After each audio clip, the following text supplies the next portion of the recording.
What's up, folks, and welcome to an Indie Retro Ramble Fusion. I got another one of 8-bit legit NES game re-releases for you guys today. We've covered a few of these in the last few months. I'm actually a bit late on this one. I just had a bit of a backlog to get through. But this is another title that was actually legitimately made for the real NES and that you can buy on a real NES cartridge if you like. But this is the version of it that they put out on more modern systems, which they've done with several different titles now, and some of these are frankly really impressive with what they've been able to squeeze out of the NES, and this one is quite similar. So this is Project Blue. It's not an open world game like Full Quiet like I covered before, but it is a fairly interesting action adventure title that's definitely going to challenge you in that old school way. And as you can see, the NES version of this was made in 2019, but the re-release is just out this year. So there are 3 different difficulty modes in this. You're going to go through different kinds of environments in this. Trust me, normal is plenty hard. I'm just going to tell you that right now. And once again, I gotta bring this up. We brought it up multiple times before, but these re-release packages just don't hold up in terms of features. There's nothing you can adjust in here except a couple of different border options. You can view the manual, which is actually quite nice. It's actually a really nice NES style manual scanned in really high quality detail like this. I do appreciate that, but there's no video options, there's no sound options, there's no save states, there's no rewind, there's no anything like that. And save states in a game like this, frankly, is really necessary because, well, you got to play it all in one shot. If you die, you can continue, but it can be a long game because of its challenge, and there's not even passwords in this. So if you have an Xbox with the quick resume feature, you can rely on that to a certain degree, except as most Xbox owners will tell you, quick resume, not the most reliable thing in the world. Guys, you got to do better than that. I'm sorry. There's just, there are certain core features that I think we have every right to expect in this day and age in packages like this, and not having them in here is a definite step back, especially since their wrapper runs on Unity. So, I mean, it's doable. But anyway, we've talked about that before. So here we are. So you may think that this looks a little bit like a Metroidvania, and it kind of is, in that it has different environments you can go around between, and you can backtrack in certain cases as well. But there is no map in here, and at least as far as I've gotten, I don't know if you actually get anything that makes it necessary to come back to prior areas to find other things.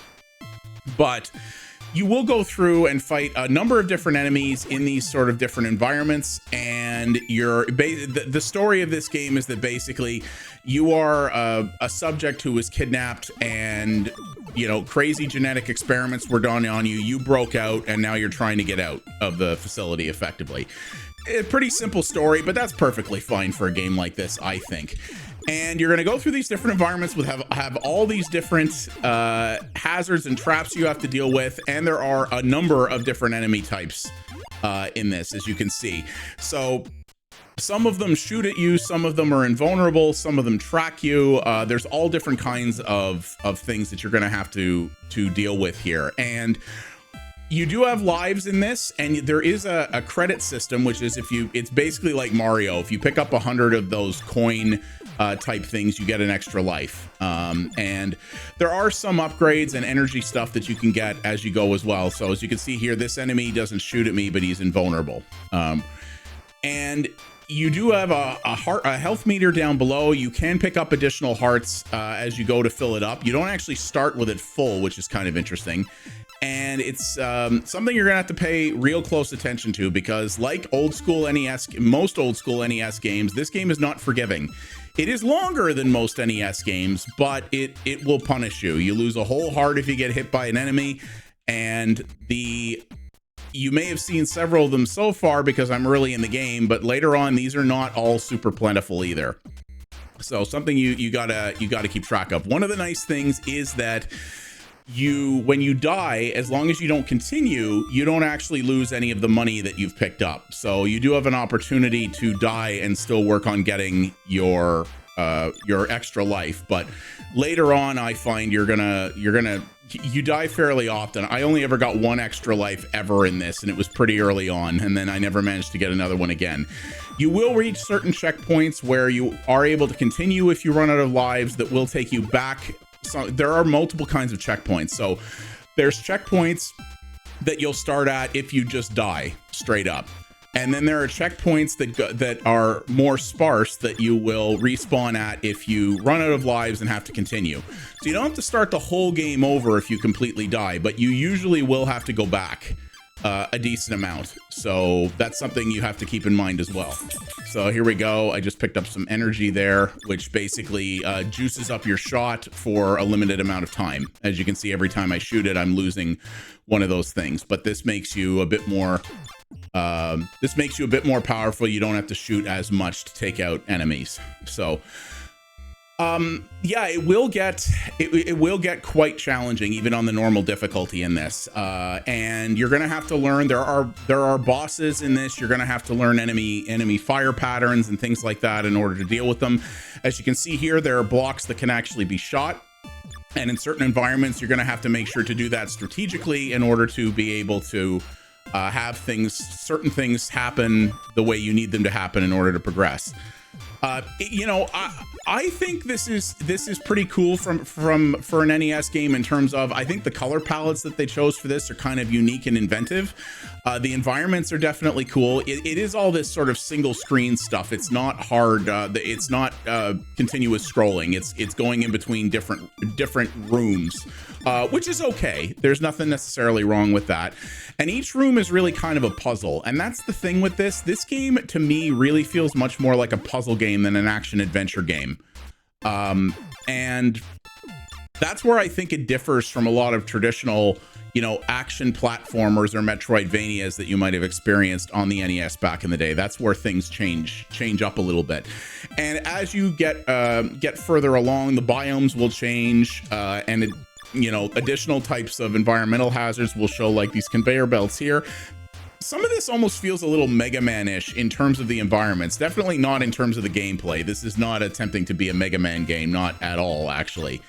But it does reward, much like a lot of older school platformers, it does reward persistence and practice. You're going to need plenty of both, trust me, to really succeed heavily at this, because as you can see, when you restart, you don't get your full life. So you start at a little bit of a disadvantage. Now, we talked early on about how this title does not have any save states of any kind. No save files, not even a password system. Yeah.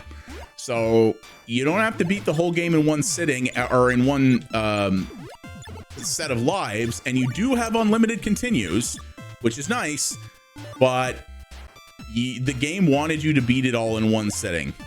So unless you're playing this on the Xbox with, you know, its quick resume feature, or you're playing it on the Switch, and make sure to never run your battery dead and never start another game, you better be prepared to dig in because this is going to take you quite a while to beat in one sitting because of the difficulty. And I think lack of saving is ridiculous. I think this game should have had at the very least a password system. I mean, you know, all of these 8-bit legit games should have save states, but at least Full Quiet did have passwords. This has nothing at all.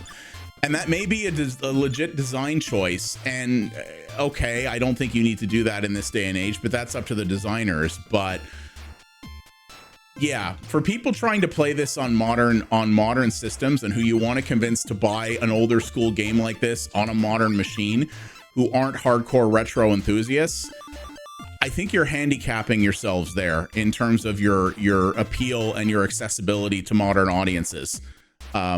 Which is ultimately, if you're trying to sell a game like this, you know, people who are hardcore into games like this and are hardcore into the NES probably have an NES that they bought a cartridge to play this on. By releasing this on the Switch and the Xbox, you're trying to make this title appeal to people who aren't that into this. And those types of limitations, I think, are really going to limit that appeal. So that's something to really think of. Now, in terms of the actual core gameplay itself, I like the exploration in this game. I like the sort of combat puzzly nature of it. What I don't like, and I know this is part of the design of the game, of course, but what I do not like is the movement. Your character feels like they're on roller skates, and they almost look at it. If you look when I try to start him up here, he's making almost like a roller skating style gesture there, and it really feels that way. When you start to run, I'm going to see if I can get into a better room to show this to you, but yeah, when you start to run, you have a bit of a wind up like that. You have quite a wind down. Even when you want to change directions, you can't change directions instantly. There's a lot of momentum that you have to cancel in order to do that, but this game demands a level of precision out of your platforming that is really not conducive to that. Like, really what it feels like is like you're playing like a Mario ice level, like all the time. Even though there is sort of a more frozen biome in this, the game feels like you're playing that in that type of environment all the time. And I can't tell you how many times, you know, I haven't finished this, but I've gotten a decent amount into it, and I can't tell you how many times I just about threw my controller at the TV, and not a lot of games do that to me anymore, but where I just about threw my controller at the TV because, you know, you swear to God that you made a jump, but you didn't by like a couple of pixels because your character didn't have just the right amount of momentum going. And you have to do a lot of running jumps in this in order to get to all the places you need to get to in order to progress. And because the checkpoints are in some cases, not all cases, but in some cases fairly well spread out, you can lose a lot of progress because of a simple reason like that, yes, it's not the game cheating, and you know, it is ultimately your own fault and quote get good if you can't pull that off. But you see something like that right there, you'll find yourself in a lot of places in this where you have to think fast and you've got to move fast, and you don't have time to perfectly wind up every jump in order to make sure that you land the jump perfectly. And if you don't, you can lose a life and very possibly have to go back. And because how you earn extra lives in this requires so much not losing one, you're very rarely going to find yourself with lives to spare. And that I have found that has become incredibly frustrating to me at multiple times playing this, where it just feels like in addition to already having to fight against the levels and enemies, which is what you're supposed to be doing, you're fighting against the game's design by itself. I think they could have had much less momentum cancellation and have made your character much more nimble, and it still would have been a perfectly fine challenging game, especially considering this already has 3 difficulty levels. You know, in terms of making the enemies stronger and things like that, they could still do that while not making it feel like you're always just constantly fighting the game's physics. It's a legitimate design choice, and some people who really do like that old school challenge, and there's plenty of you out there, I know it. A lot of you who like that old school challenge, I think will actually appreciate that, and will appreciate the fact that this is just another mechanic that you have to learn and another thing that you have to get good at. And I respect that. You know, Souls games are crazy popular for a reason, because they are all about learning and adaptation and learning to perfect the systems in front of you. And this is not a Souls game, certainly not. But I can see where some of those similar mentalities would come into play. But it's not really for me. And I admit, I'm not a huge Souls game player. When I do play Souls games, I play them like a total weak sauce, where I summon like crazy, and I will, you know, look up a guide on what is the easiest class to play. I have no shame in that. You know, if you're going to buy a game, you should be able to play it the way that makes the most sense, the way that you enjoy the most, because they are supposed to be fun after all. So if you know going in the way that this plays, you could still very much like it. Do I think this is a well-crafted game? Absolutely. Do I still think it blows my bloody mind that people are still making legit NES games in this late era, with how, you know, the fact that NES games require like actual hand coding and assembly language. I mean, there are tools that allow you to help develop NES games now, but nonetheless, they are not easy to make to most modern game developers who are used to modern tools. So do I think it's impressive as hell that stuff like this is getting made? Yes, absolutely I do. I can see how this game is well crafted. I can see why I can see what's cool about it. I can see a lot of people liking it. I can also see a lot of people finding it incredibly frustrating, especially with the lack of saving options, and just kind of bouncing off of this really quick going, oh God, this is not for me. So that's why I do videos like this, so that you can look at this and decide if you're that kind of player who's really into this kind of thing, then you already know. But if you're not, but you've always thought about maybe trying one of these, well, this shows you what you're in for.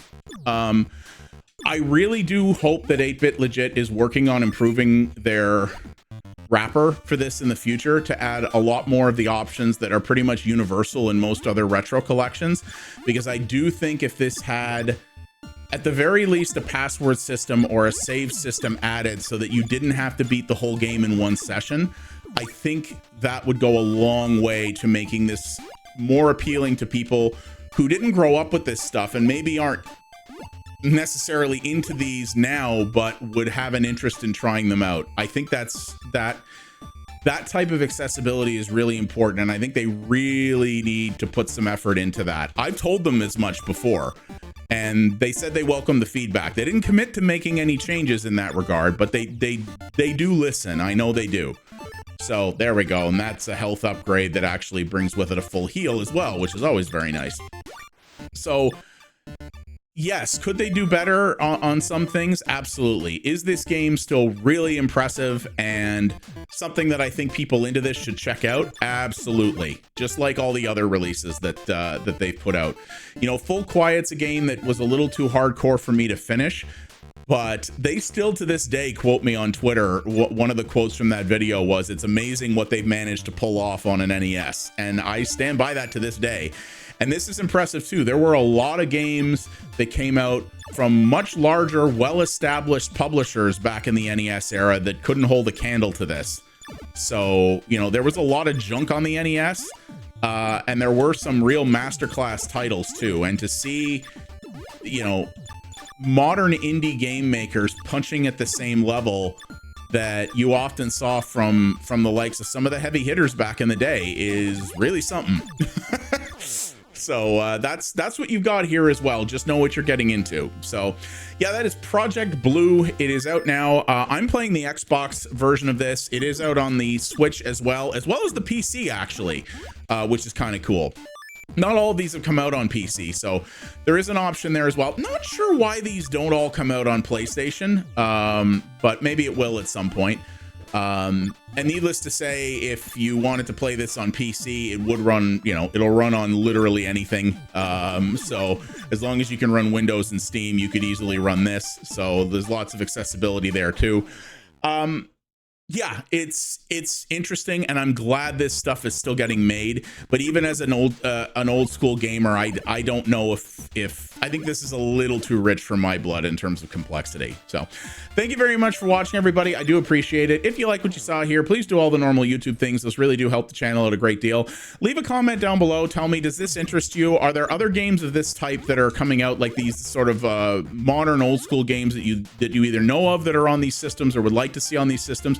Have you tried any of the other 8-Bit Legit stuff? What did you think about that? I'd be curious to hear about that as well, because that publisher is doing some cool stuff, and though they do need to put in some work on some elements, I hope they can continue to put out more stuff like this, because there's the stuff that this homebrew community is making just blows my mind, and I love seeing it. And of course, you can also follow me over at twitch.tv/pxabstraction for multiple variety streams a week. I'm going to be focusing actually more on retro stuff there for a little while, working on my my deep backlog, as I'm calling it. So that should make for some interesting streams going forward, and we have a great little community there, and I'd love to see you be a part of it. Thanks again, everybody. I'll see you in the next one. Folks, have yourselves a good one. Take her easy.